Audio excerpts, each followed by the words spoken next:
Hey guys, Alex here. I had my Ghostbusters Proton Pack replica out for a little Halloween photo shoot here. A little laboratory scene with some old ass CRT monitor and stuff like that.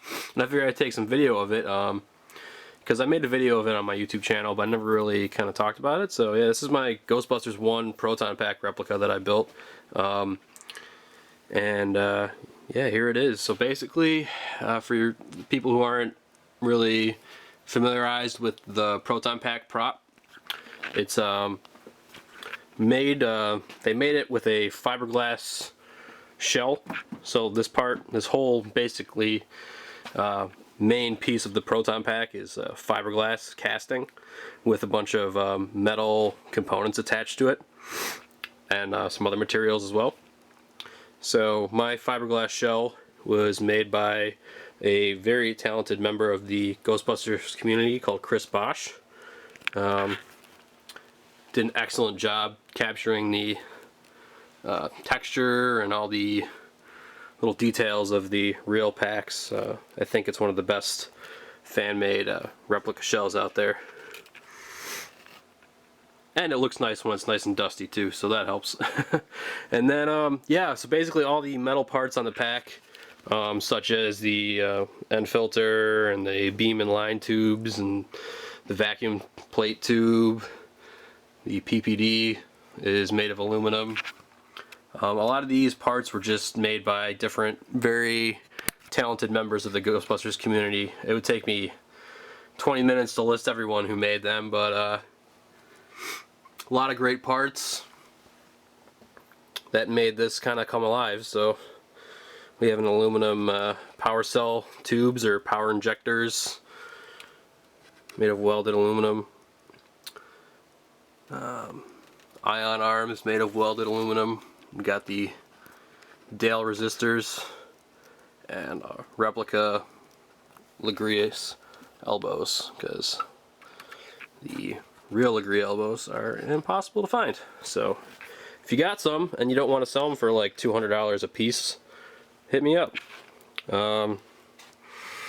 We got this awesome Ghostbusters 1 ribbon cable. A lot of people don't know, but basically the main difference between the Ghostbusters 1 and 2 packs in appearance, as far as the hero packs goes, they use a different ribbon cable in Ghostbusters 2.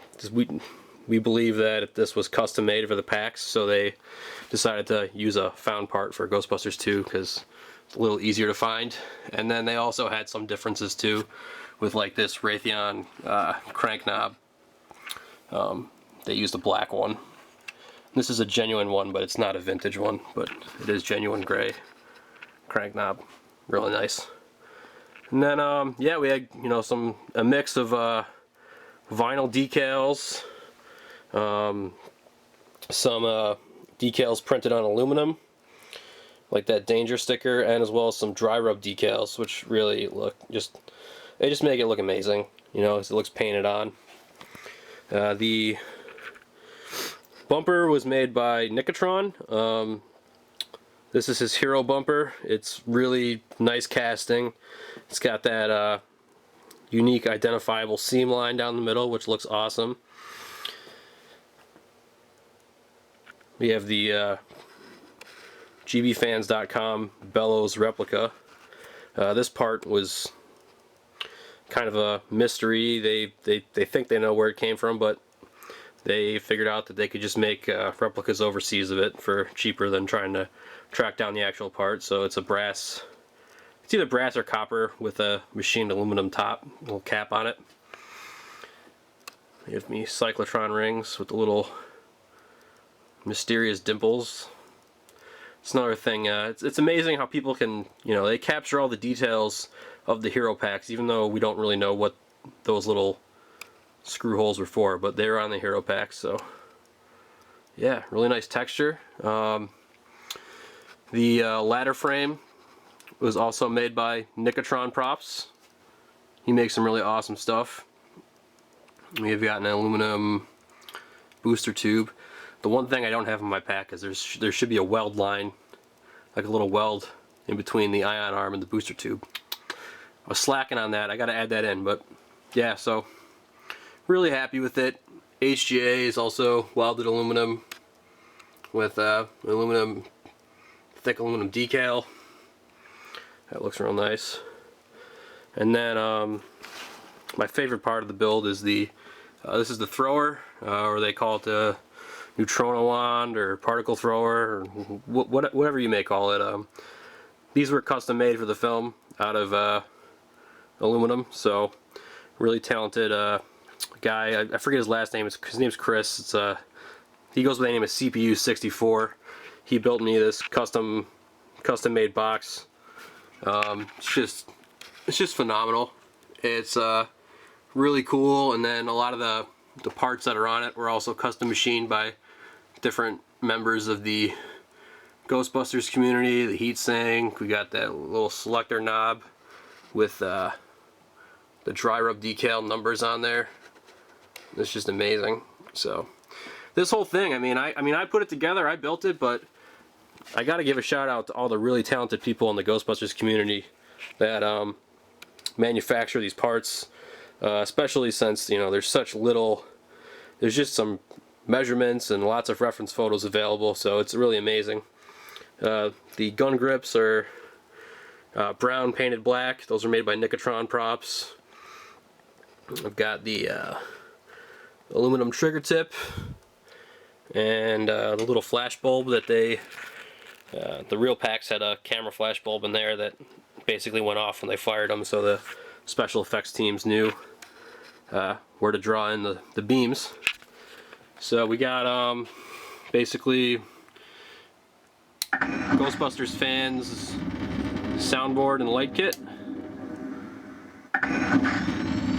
It turns on the pack. It's got the rotating LEDs. Really nice. I don't know if you can see, but I got them mounted on perf board. So the real ones had these like incandescent bulbs, and they were mounted on perf board, so it's kind of hard to see in the camera, but you can see the perf board material through the lenses, which kind of adds to the coolness factor. And then we got the power cell LEDs going. Pretty neat. Guess we can take the thrower off. Be patient with me, it's hard to do this one-handed. Alright, come on. So we got a nice Ghostbusters 1 V-hook. That's how the guns were attached to the packs. You can see there's like a female part and then the male part, and it slides over top. Let's set this down real quick so I can get back with two hands here. Move my ecto goggle replicas.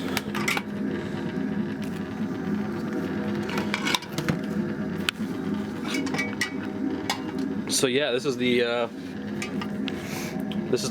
Proton pack throwers. It's got scrolling lights, also the dry rub decals, the intensify and activate buttons.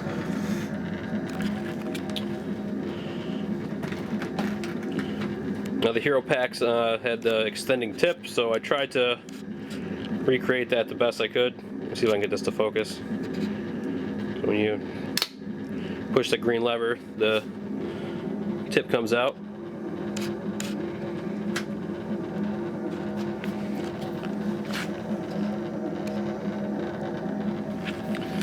The fire button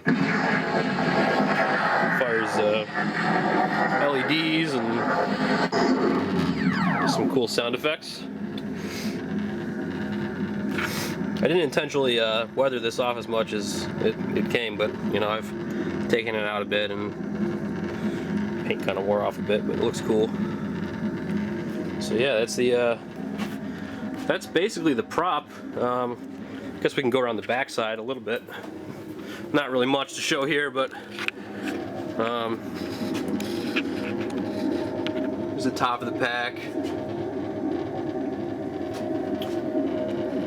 Cool warning labels printed on aluminum. Nice texture and everything.